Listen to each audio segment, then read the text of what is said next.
పత్యం వహించి అప్రదీప ప్రతాపమున చండ శాసనములున్నాయి. నూరుగురు సహోదరులకు అగ్రజులున్నాయి.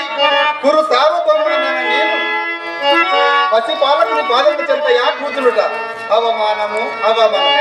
అదిగో ఆ శిరోభాగం ఆసనమే మాకు సముచితమైన స్థానం.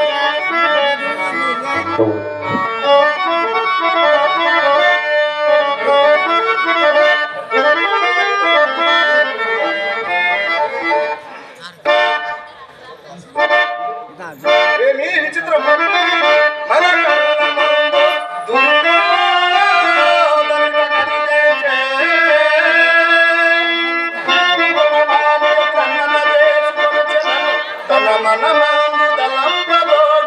మందుండు అకట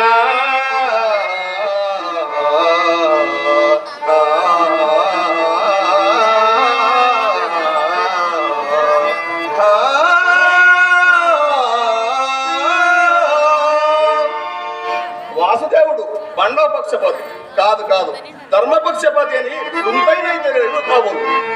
అరవిందాక్షుడు శేషచాయి జగదేకారద్యుడంబోదిజావరుడు కార్తావనుడు అంగజాంగజుడు